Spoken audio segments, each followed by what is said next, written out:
Good evening, NNJR. I am Shannon Muller. Welcome to our Hurley Haywood and Jeff Krol interview tonight. Thanks for joining us. Good evening, NNJR. I am Shannon Muller. Welcome to our Hurley Haywood and Jeff Krol. I hope all our members are healthy and safe and are coping with this awful heat.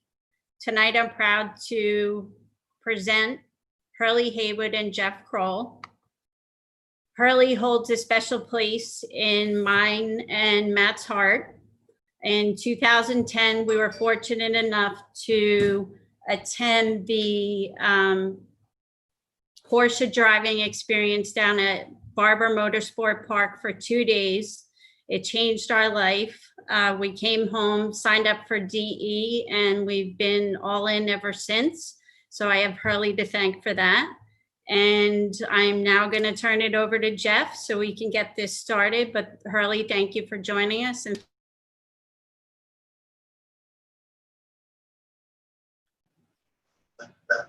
thank you, Shannon, and welcome in NJR. For those of you that don't know me, I'm Jeff Krol, and it's a huge honor for me to be one of the co-hosts and moderator tonight. I'm a huge fan of Hurley's. Like many of you, I'm a huge Porsche fan from back in the 70s and 80s, and Hurley was everything that, personally embodied that obsession. And then most recently with Hurley's book and documentary, which I highly recommend. I've seen it many, many times.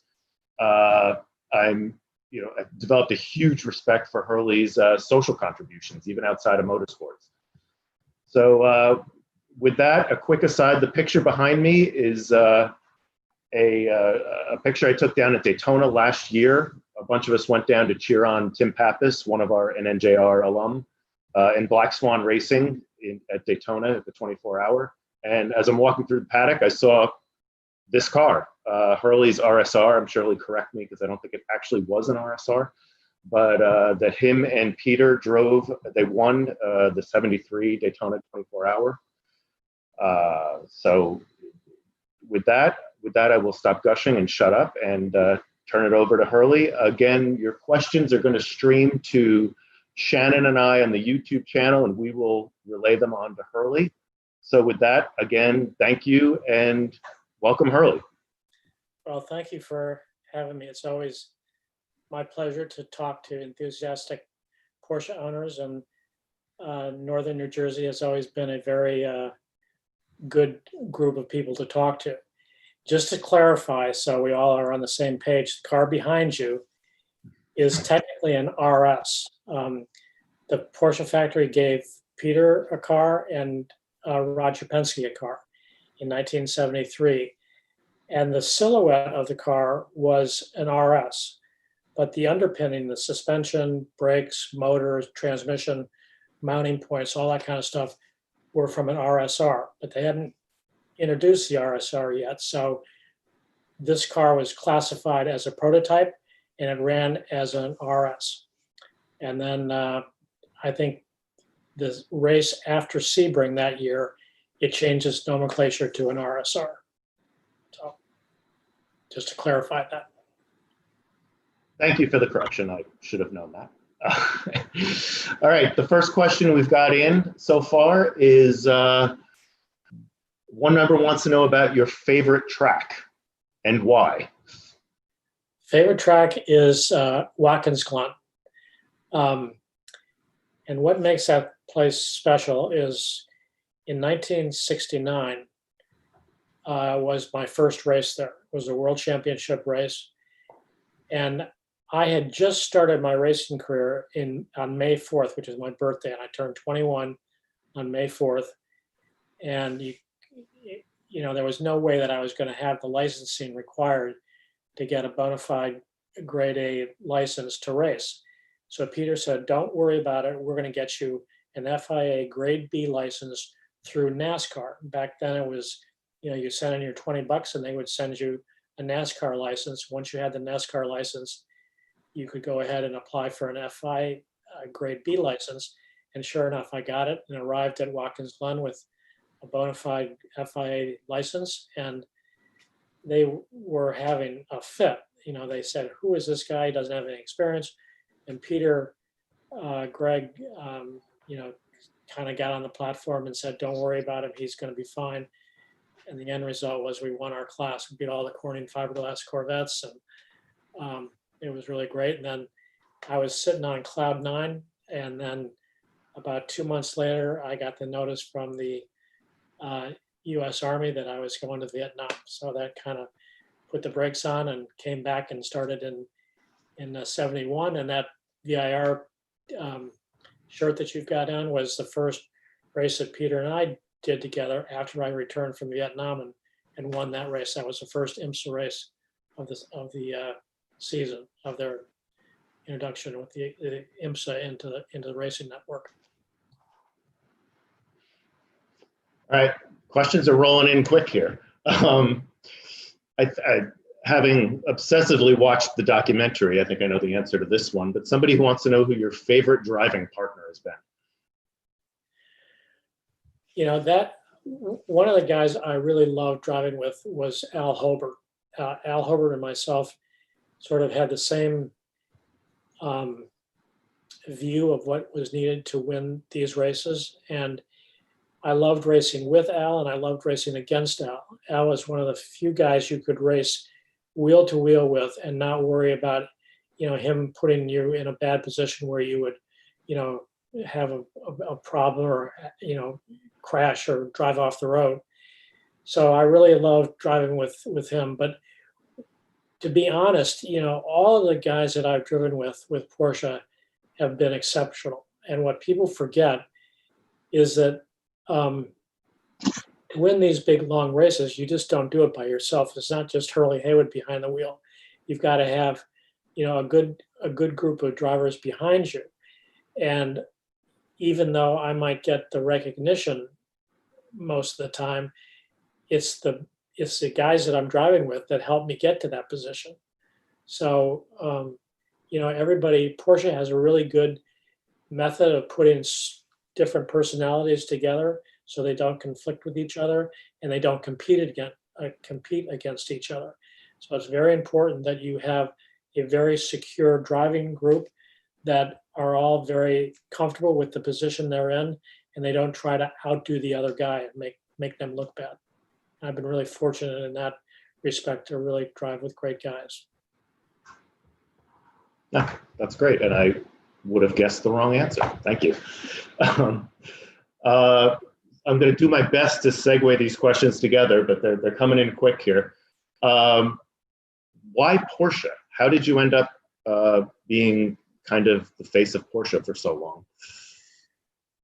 Well, there's a number of reasons. One, when I met Peter Gregg, I met him on an autocross track, and I was driving a Corvette, a big Nicky Chevrolet Corvette from Chicago, outside of Chicago, and it was a really quick car, big 427, 600 horsepower, massive car. And I beat him at the autocross, and he had his race car there that he was taking to Lime Rock the next weekend, and he was there to test something that he was trying to make sure it worked. And it came down to where we were tied for the fastest time of the day, and we had a runoff, and I beat him. And he came up and introduced himself, and we became friends, and he knew that I wanted to get going in racing. And he said, well, the first thing you got to do is get rid of that Corvette and get a Porsche. So Peter was the one that helped me order my first Porsche. And that was the car that we used to win 6 Hours of Watkins Glen in 1969. So then from that point on, I won all the races in driving a Porsche. So it's hard to, switch to another brand when you're being so successful in one mega car. And I was making inroads into the management part of Porsche, and they liked me. So Joe Hoppen at that point was the guy that was sort of in charge of both Porsche and Audi.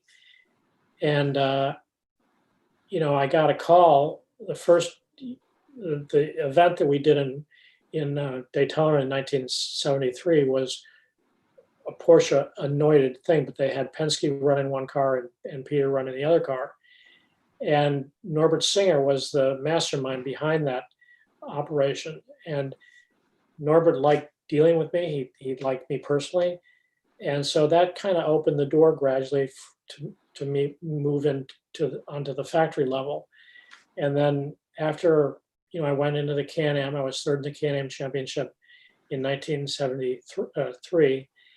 And then they looked at that and they said, Haywood is good in prototypes. So when the prototype opportunity came about in 1977 with the 936, it was a natural fit. And they said, well, let's bring him in as a factory driver and see what happens. And everybody kind of got along well with each other. I think, Porsche liked me. One of the questions I often get asked is, how did you have such a long career with Porsche? And the answer is I drove as fast as I could go and kept my mouth shut. So that's good advice. All right. Next question, somewhat related. Somebody wants to know the history behind the now famous Brumos color scheme. And I have to admit, I just put a sticker on the back of my car with that. So somebody wants to know where that came from. Well, that there's two answers to that question. So the first one was Peter was a naval officer, and he was flying out to an aircraft carrier on a fixed wing aircraft, and they were circling the aircraft carrier that they were going to land on, and he noticed the 59 on the front of the boat, and he liked the font that the 59 was on. So that kind of stuck in his mind. And so when he started racing, he raced with that number, 59. The color scheme came about in 1973, and there's a couple different versions, but basically a journalist convinced Peter that orange cars were not good for black and white photography. Nothing stood out. He said you had to have contrast.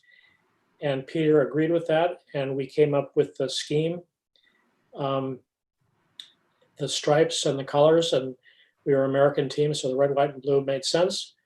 And that color scheme has stuck with us ever since. That's pretty cool. Being a former graphic designer myself, I'm like, that fascinates me. Roger Penske said to me one time, he said, that's the most iconic branding that I've ever seen, that when people, they don't have to get close enough to read what's on the side of the car. They just see the color scheme and they know that that's a Brumos car. Yeah, absolutely. That's a compliment coming from the man. All right, and again, I apologize. I'm going to do my best here to make these questions kind of string together. But honestly, we had pretty much a record turnout here, so it's just scrolling past me. Sticking with the car questions, then, favorite car? Maybe not necessarily a Porsche, but who knows? Race car, yeah. Okay, we'll go race car. I think the car that I really enjoyed driving the most was the 936. The 936 was a beautiful shape to it. It was an open car. I enjoyed driving open cars. It had really great power. It had a really beautiful engine in it. The last version of that, which we raced in 1981, had the Porsche Indy engine in it. And that was just a sweet, sweet car. That was a Jules car.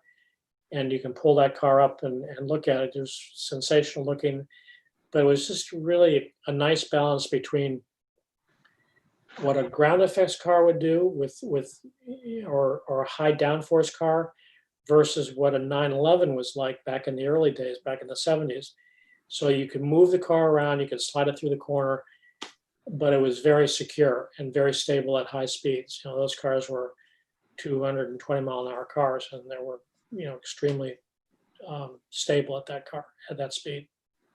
So that's that is certainly one of my favorites. Every car, going back from the very first 911 that I drove, I'm really lucky because my first introduction to a Porsche race car was 1969. So I've seen that whole evolution of 911s to the present cars and been able to drive most of them. We were able to put the RSR from last year into the Brumos collection. And so at some point in the near future, I'll get a chance to drive that car. So it's cool to have that kind of reference, but everyone is special. Every car, I've had success in every car that I've driven, and everyone has sort of a special memory. But the car that I leaped at the chance to drive again, not only during the racing season, but do vintage cars and stuff, is that 936. That's a really great car. That's great. And just question for me now. Is there one you really hated? I wouldn't say hated, but it was a car that I had a tremendous amount of respect for and scared me driving it quite a bit. And that was the 91710. When you look at a car that had that short wheelbase with 1,250 horsepower, getting that car to behave the right way was a real challenge. And when Mark Donahue won the championship in 72 with that car, and then they switched to the 91730, which was a long wheelbase car, and that made all the difference in the world. So by lengthening the track and the width, made a huge difference in the stability of driving it.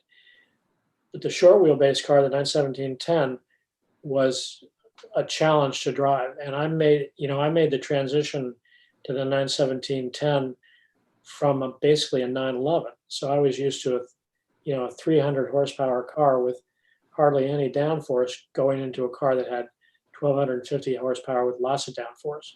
So it was a big jump for me. And the guy that really helped me adjust to that was Mark Donahue.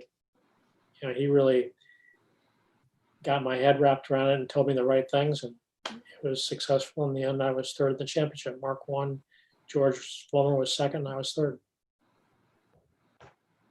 That's amazing. All right, we're gonna transition now. I apologize, I'm looking at the screen. Big question a couple of times here. Favorite Le Mans moment? Well, I would say, the first time I won there was 77, first time I'd ever been to Le Mans. And when you've never been to the actual racetrack, trying to get an idea of what that track is like and the number of people that go there is difficult. You see it on television. I remember the movie Le Mans, which I thought was great, but it's hard to really understand what it's like until you get there. And so every moment of that event, that first event in 1977, was a new experience for me. And by being put in the position to win that race, or driving a car that had the capabilities of winning that race, was a huge honor. And you were treated like a god. I mean, it was like unbelievable response from the fans. I didn't speak French, so it was kind of as long as they were smiling, you knew it was a good thing. So, and then winning the race was just like, oh my God. And when you go up that platform, now they have a new modern platform that you go up, but back then it was just this really rickety thing that you stood up, and you had these literally tens of thousands of people in front of you, rushing up, trying to grab you, trying to touch you. And it was like, oh my God, what are we going to be killed, or are we going to be squashed in this sea of people? And it was really something. And the next day, you got through that. Porsche has a real protocol to go through. when you win a big race like that, you have dinner with the entire crew, including Wolfgang Porsche. And it is a huge honor, and nobody declines because they're too tired. Everybody stays up. And it was just an amazing thing. And the next day I went to the airport, and I drove from Le Mans back to the airport. And when I got to the airport, I was getting out of the taxi cab that I took from the car rental place, and I was mobbed before I even was able to get inside the hotel, or inside the airport. So it was an enormous thing, and I'm really honored that I was able to win that race 3 times. I mean, that's a big deal. That's kind of Indianapolis is the equivalent to Le Mans in Europe. So it's an honor. And then somewhat related, what loss stung the most? What race? What loss stung them? What race do you, how do I phrase this intelligently? What race didn't you win that hurt the most? Any race that I didn't win. I mean, that's a good answer. There's sometimes winning is important. So when you're in a race car and you're racing for a team, winning is a whole object. And if you don't win, everybody thinks, well, you didn't do your job right. Something went wrong that you didn't plan on.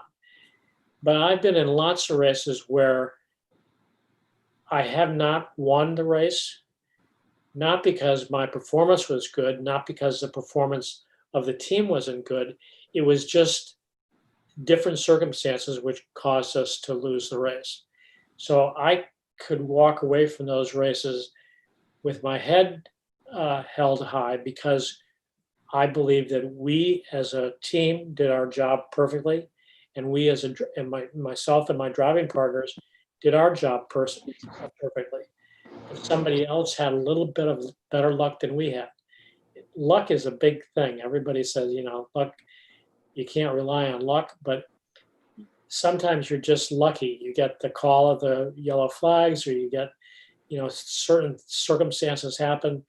And it's, I've had things happen right in front of me where I made a move and I escaped, having a big high-speed crash, where if I had turned the other way, I would have been in the crash.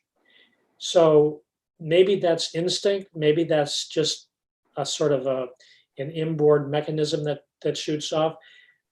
But a lot of the times it's luck. You just do something with a reaction, and the reaction is the right time, is the right action. You don't have enough time to think about the reaction, but the reaction comes from experience, I think. And lots of, that's happened to me more than I would care to think about, where you just do a jerk reaction, and it could have gone either way, but the decision I made was the right one. But it could have gone easily the other way. So. I think we can all relate to that on a much lesser scale. All right, I'm going to stick with racing, straying a couple here. A couple people want to know if you have any special pre-race routines or superstitions or anything like that. I do, but I'm not going to tell you what they are. It's kind of a regimen that I do before a race. I go through a certain set of things I think about and say, and it's something that I've done forever, my whole entire career. So it's the same thing. There's a piece that I wear that is just sort of brings me good luck, and it's. But I'm not going to tell you the specifics. Okay, that's fair. So another one that came up a couple times here on a more personal level, daily driver. This kind of relates back to the first question with favorite cars. So that's kind of in there. Street cars, I guess we're to now. Street cars. Well, one of the things that's wonderful about Porsche is every year Porsche makes the breed better. So if you're going to just talk about 911s, the progression of the 911 from when I started driving a 911, which was 1967, a street car, all the way to the present, every year they get better and better and better. And you think, how can they make this car better? But they do every year. And the new 911s, the GT2s are just phenomenal. The GT2 Turbo is like the best 911 that's ever been made. And anybody can drive it. You don't have to be a superstar to drive a turbo very quickly and be totally under control. It's quiet. It's got all the luxury items that you could possibly want in a car. And it's just a kick to drive it, to have that much horsepower available to you where you don't really have to use it unless you don't want to. It's just a car that you can do any kind of driving that you want to and be happy. You can take it to the grocery store, or you could drive it on a racetrack and be completely at home. But that's the normal thing. I mean, they make these phenomenal cars that are more and more drivable. They have more and more, you can drive these things incredibly fast and be governed by electronics. The sophistication of the electronics in these cars to keep everything under control is amazing. Do you have one in your garage? I do. Nice, very nice. And this is kind of from me. We talked briefly last week when we were setting this up, and you kind of spurned my memory a little bit. You told me a little bit about your involvement in the air-cooled to water-cooled transition and how you were involved in that when you were back with Brumos, I guess. And I found that fascinating. And can you talk a little bit about that? Yeah, when we made the transition from the 993 to the 996, there was a lot of, butting of heads, and nobody liked to go away from the air-cooled cars to a water-cooled car. So the 996 kind of got a bad rap at the beginning. Headlights were kind of strange looking, and it never really got a very good hype. So Bob Carlson, who was the head of the PR department at Porsche, decided that the only way we're going to change anybody's mind is to let these people drive them back to back.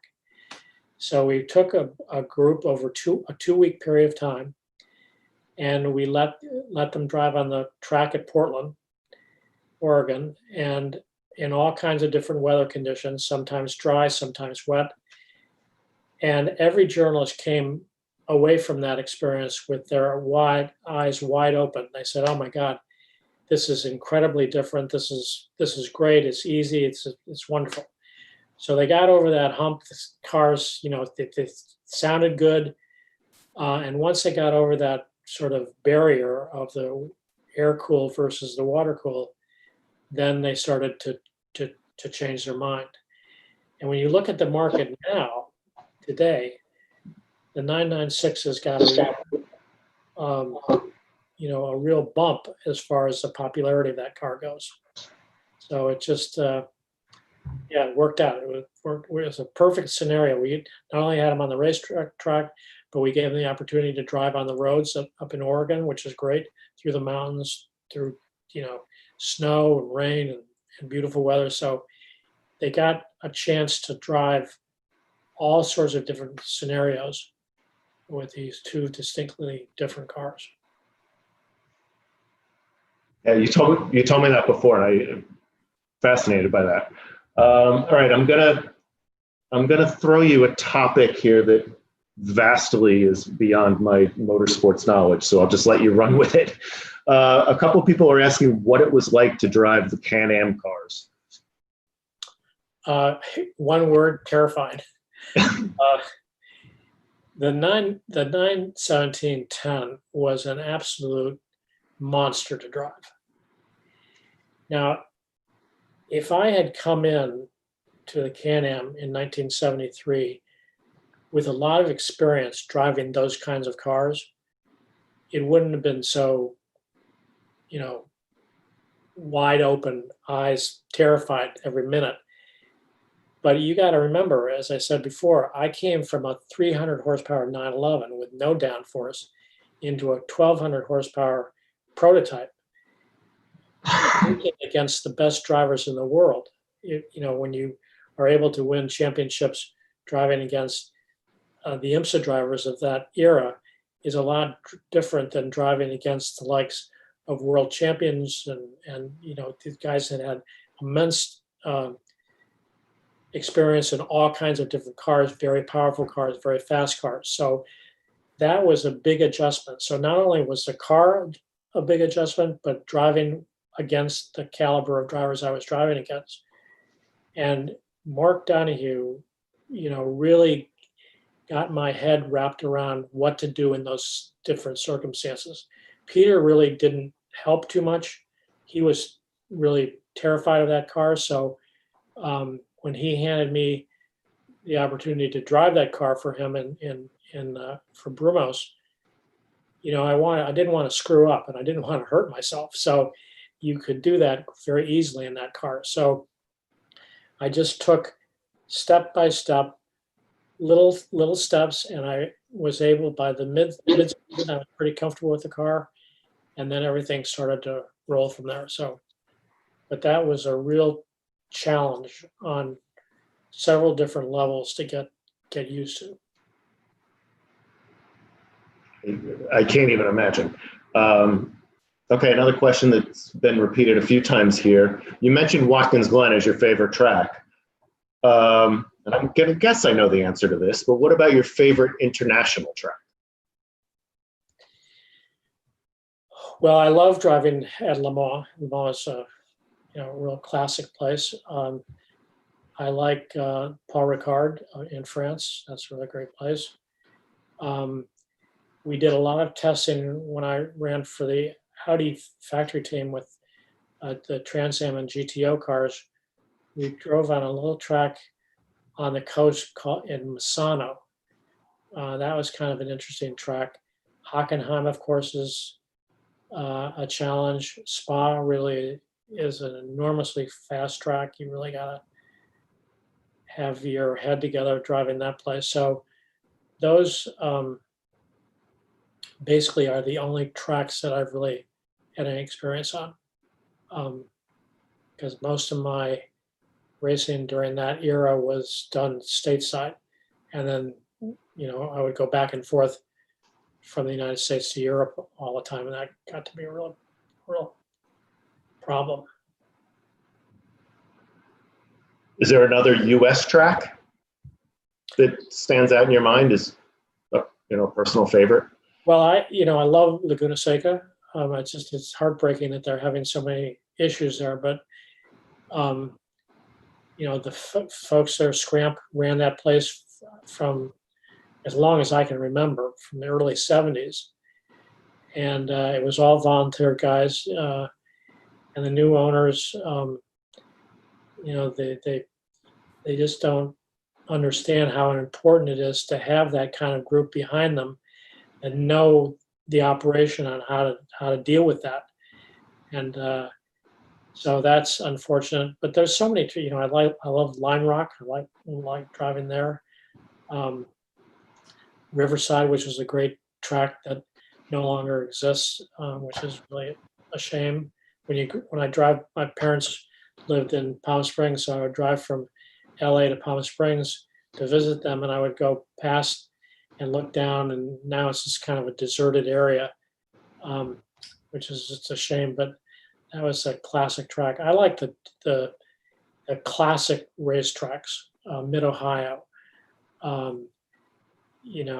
places that have long histories of um, development of drivers, of racing drivers, of road course racing drivers. Sears Point, Infineon they now call it, but Sears Point was another great place. So yeah, most of the tracks I really like. There's not very, as I said before, I try not to dislike any track. There's tracks that I've been more successful on than others, but there are certain tracks that I really love driving on. Lime Rock is by far my favorite. Not that that's of any importance, but okay, here's one. Any inside dirt on what Porsche is planning on doing for the near future in racing? Well, I was really disappointed that they decided to get out of the IMSA GT Le Mans series. We were lucky, as I said, we were lucky to get one of those cars into our collection. So I'll be able to look at that car and kind of say, yeah, this is the way it was.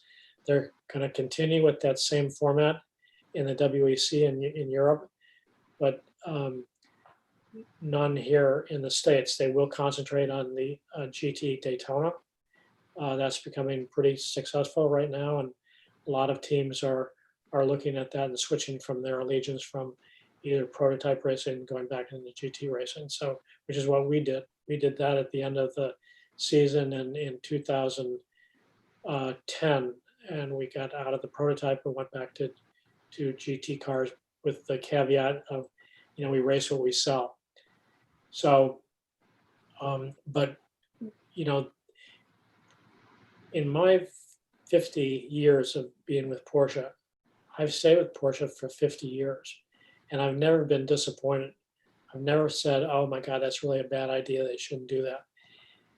Sometimes you don't see the long view. You're only looking at the short view, the tip of your nose, but you've got to look at the long range. So the long range, I think electrification is going to be key in the future. I think, these different platforms that they're bringing online is where Porsche will end up. Whether that will be in the foreseeable future, it's anybody's guess. If I had to guess, I would say, maybe we might see something by maybe 2022, 23, somewhere in that range. It's not so easy to start anew, and I think that all of the current drivers at Porsche would really love to go into Daytona, into a prototype, whether it be Daytona prototypes or whether it's be LMP2 or whatever the classification is. Those cars that are in IMSA right now, the prototypes, are beautiful looking. They're fast. They're really nice looking, and I think that the Le Mans folks are working to bring those cars into their formula equation where everybody would be able to come race in their race. So even though the rules might be a little bit different, they would do kind of a balance of performance to, equal the cars out so nobody's has a big advantage over the other. And I think that that's what everybody's looking for. I think all of the American teams would like to take their prototypes and race in Europe.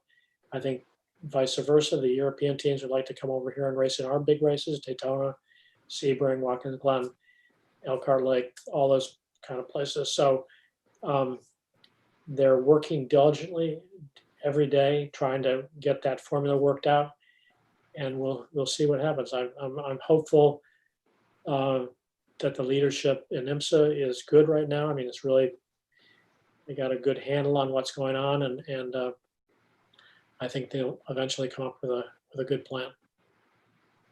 Okay. So, Porsche notwithstanding, what excites you about motorsports in general, and what do you think is what's coming up? What do you think the next big thing is? Well, as I said, I think the integration of electric cars, electrification, is going to be more and more pronounced. So let's just assume that tomorrow all of the cars on the grid were electric. The sort of the key factor to make that work is to have a battery pack that works for 1 hour. Car makes its pit stop. They slide out a tray, they slide in a new tray, and away you go. Takes no longer than filling the car up with gas. And that system or that technology is almost daily changing with the reliability and the amount of charge and energy that electric cars can produce. I had the opportunity of driving a Taycan from Porsche's headquarters in New York to Amelia Island this year, and my driving partner was Jeff Schwartz, and both he and I were just blown away by the performance of this car, the technology that's in this car, completely electric, performance like you could not believe. I mean, this thing has got more torque than a locomotive train, and it's seamless. It just pulls and pulls and pulls.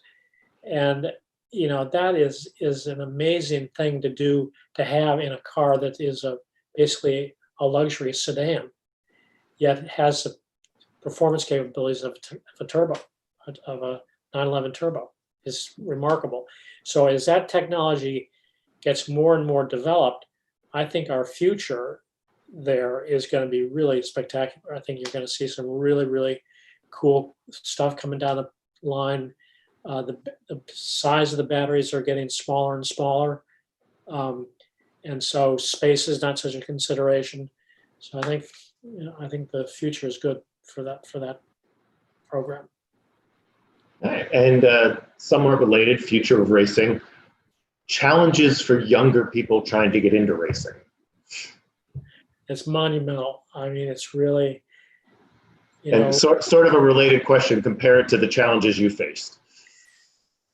Well, basically the difference between when I started racing, I was a business major in college, and I came up with a really slick proposal to my father, because I knew I couldn't do this by myself. So I had to go to my dad to ask him to help financially.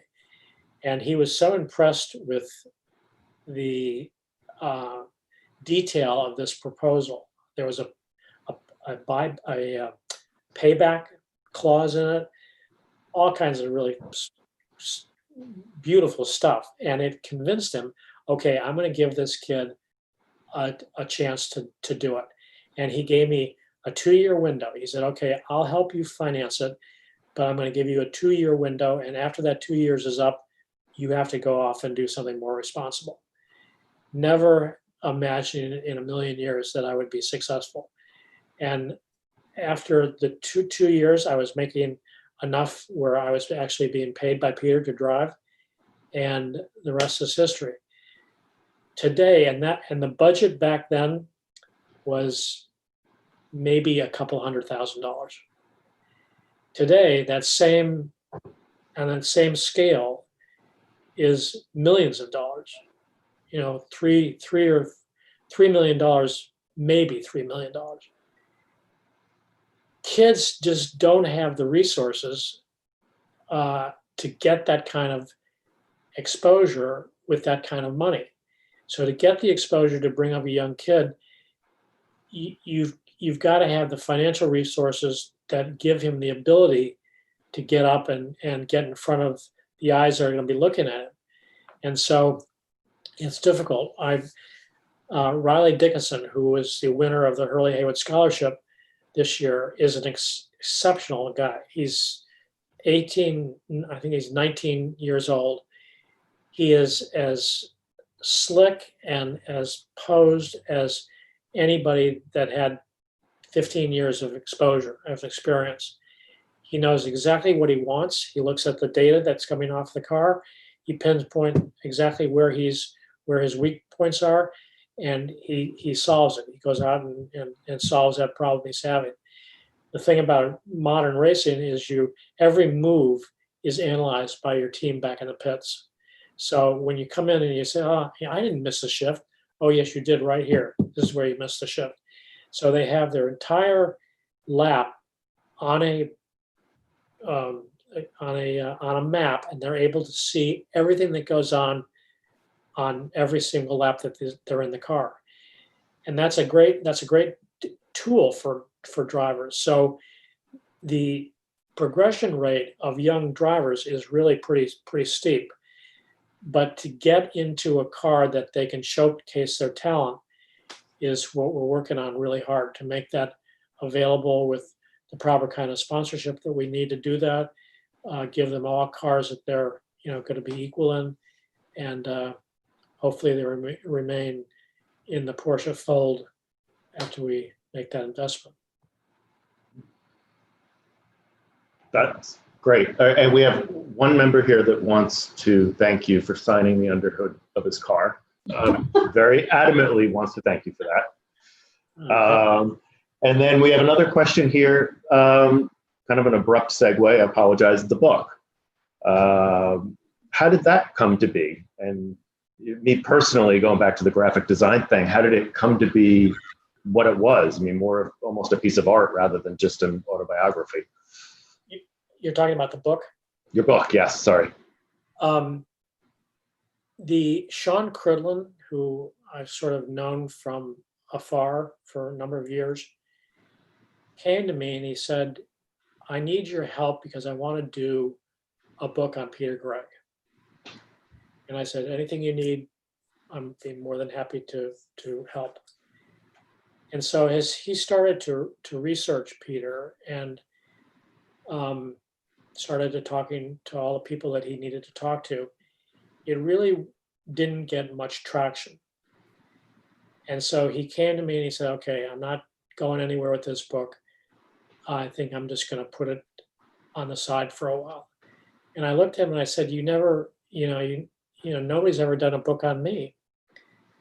And so he kind of, and those of you that know Sean Cridlin is like, 250 pounds, 6'6". I mean, he's a huge guy.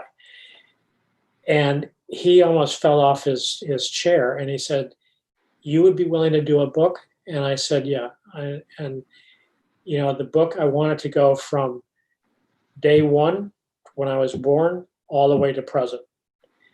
And nothing is off the table. We can talk about anything you want to talk about. And there was a couple things that were, sort of dear to my heart and things that I needed to sort of get out in the open. And he looked at it and he said, I just cannot believe that you're giving me permission to do this, to sort of chronologically your whole entire life and put it down on paper. And away we went. And it's kind of was a little bumpy at the beginning, but it smoothed out and then it just sort of took off. And he would back that up with beautiful photography that he had found from all over the world. And it was really something that I'm really proud of. And then when that book was finished, or shortly before it was finished, the movie that Patrick Dempsey did on the documentary on me sort of took over. And that basically was dealt with what racing was like in the 70s and 80s and the hurdles that I had to go through. And so both of the book and the movie sort of complement each other. And I'm proud of both of them. I've seen the movie many, many times. I haven't been able to spend much time with the book, but I've seen it. And it's absolutely gorgeous. Yeah, the book is actually, before you see the movie, you should read the book, because a lot of the things in the movie, basically that went from the 70s and 80s, but so much happened, from all through that whole time frame, but also all the way up through the present day. And it goes back into your family's history, the people that I grew up with. It just is, from a historical standpoint, it's really a real treat to read. A couple of people have said, a couple of wives have told me that they said they would never in a million years read an automotive book that their husbands had. But they said, their husband said, you will really love reading this book. And the women would come up and say, I loved it. It glued me to every page. I wanted to turn every page to get through it. So that's, to me, is a compliment. I can't wait to read it. I've been able to flip through it, but I haven't been able to read it yet. I was just impressed with the production. It was just a gorgeous book. Okay, back to racing. Sorry. If you could partner with anybody today, who would it be? I'm assuming partner means co-driver.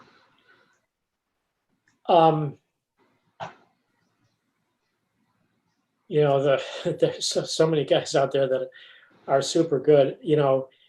Nick Tandy from Porsche, he's a factory driver, is really good. I have a tremendous amount of respect for him. Patrick Long, who is a master when it comes to 911 with a factory driver, is really good. A couple of the Indy guys I would like to drive with. Jordan Taylor I'd like to drive with. I think those guys are exceptional. Our team, Andrew Davis and Lee Keene, who we drove with, and I actually hired those guys. Everybody thought I was nuts to put those guys together, but it worked out perfectly. They were sort of complemented. One was an A personality, the other was a B personality, and it worked out perfectly. So either one of those guys I would like to drive with. And of course, one of my all-time favorite guys to drive with was Al Hobart, but he unfortunately is no longer with us.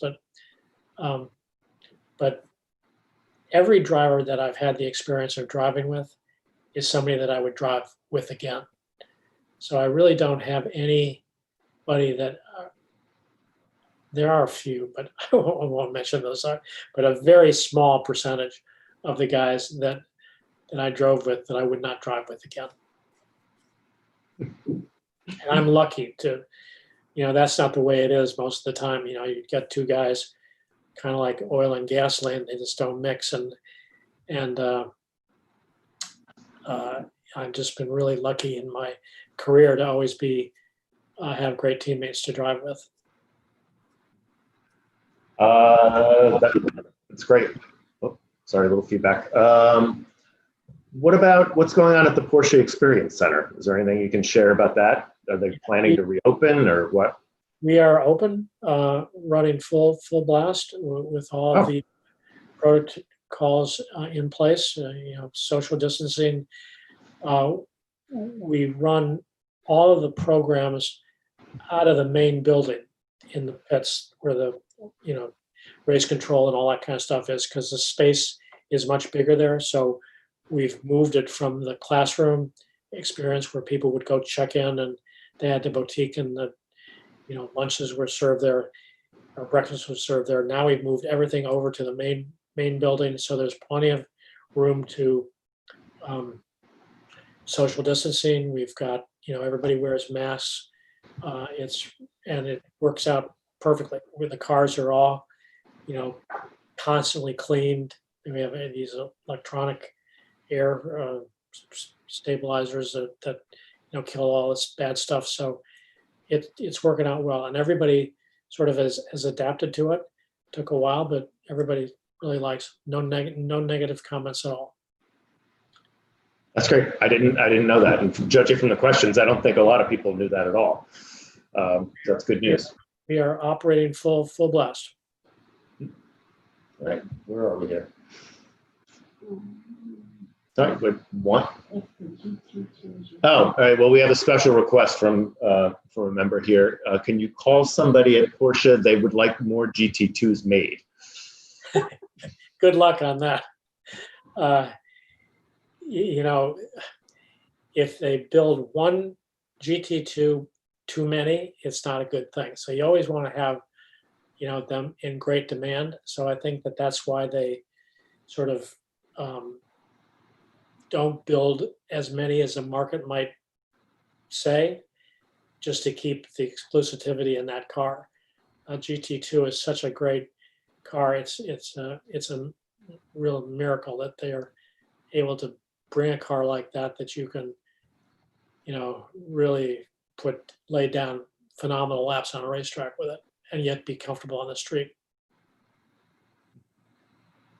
Well, someday I would like to be able to drive one, but I don't see that in my immediate future. Come to the school. We got them in the school. I would love to. The GT2. We got the GT3. Never driven one. Oh. And I've only driven, well, I've been in a GT3. That didn't end well, but that's for another member to discuss. What else do we have, Shannon? How about, there was one up here, sorry. Jacksonville. You live in the Jacksonville area. Could you tell us how you are affiliated with the Brumos collection in Jacksonville? And just to put him on the spot, this is the same guy whose hood you signed. He's a huge fan. Well, I started my career driving a Brumos car. Peter Gregg owned Brumos at that time. When Peter passed away back in the early 80s, his wife of 9 days took over, and she ran the dealerships for basically 10 years. And then Bob Snodgrass and Dan Davis linked up together and bought her out. And so all through that time, I was still associated with the dealership, but I, didn't have any managerial duties. And then when Bob and Dan got it, then I started to take on more responsibilities, and we were still racing full time at that point, and away we went. And then in 4 years ago, we sold the dealerships to the Field Automotive Group, and they're dealers that have multiple number of makes, everything that you can think of that's high priced. They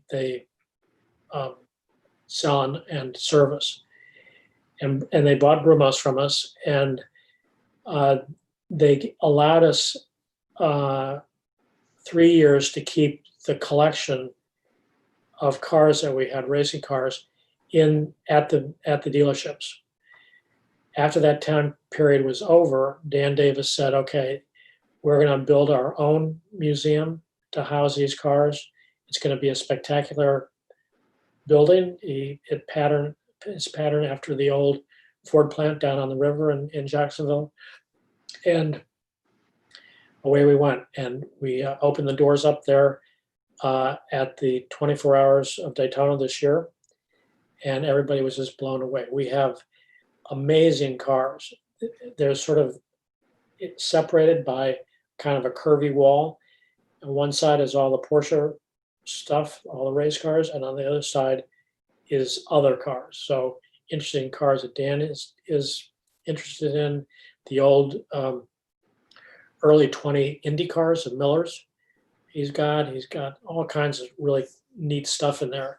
So if anybody, we're shut down because of the coronavirus, but anybody that wants to come once we are open, there's a website that we have. If you pull it up on the Brumos collection, you'll see all of the information that you need, and also some pictures of the layout, so you can kind of get an idea of what you're going to look at. Yeah, actually, one of the last events we did here was with the Brumos collection, and it was very well received. They did a great job presenting it, and we've gotten, I don't know, a zillion views on it. Shannon did a great job putting that one together. Yeah, it was great working with Brandon. He was super helpful. Yeah, Brandon is a really great guy. Brandon used to be our general manager at the Porsche store when it was under the Brumos leadership, and then Dan hired him to run the museum. So he's really worked out really well. Okay, Harley, I want to thank you tremendously. I think we're winding down here. The questions have kind of slowed down. Somebody wants to know if you could be their personal instructor if they go down to the Experience Center. Well, now the Experience Center in Atlanta is different than the one we do in Birmingham. So the one we do in Birmingham is a high performance driving school. That's where you are, right? That's where I am. And then, but I don't do many, I'm pretty much retired. I show up occasionally. I don't do any teaching anymore, but I just, show up, shake hands, kind of watch everybody and throw out a couple, comments, but Sign the certificates as well. yeah, Cass Whitehead is now the chief instructor, and I'm the honorary chief instructor. So Cass does a great job. He's backed up by a tremendous group of guys. Our instructors are the best in the business, and I think all of our customers that go through the program, regardless of your experience, walk away with something that is new. And I'm very proud of our group, and they, are able to develop the driving skills of a lot of people. Someday I'll be there, I promise. Okay. We look forward to it. All right, as we're winding up here, what would you like to end with? Well, I mean, everybody, is pent up with a lot of energy with this being cooped up in your house and not being able to do the things that they enjoy. But we all just gotta, tighten our belts and do what's needed to get out of this mess and get back to, racing in person, listening. There's no better tonic than listening to the sounds of a race car. And that's something I miss. You can't, all the races that we've got scheduled now coming up are no spectators allowed. So they restrict the access. All of the press guys are way that nobody's allowed to have any interactions with the drivers.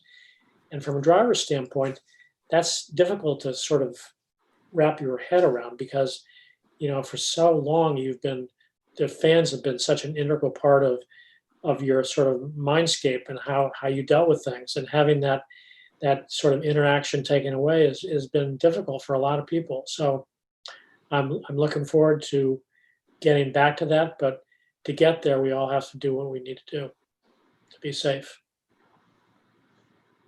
All right, that's great. Thank you very much. So I'm going to hand it over to Shannon now.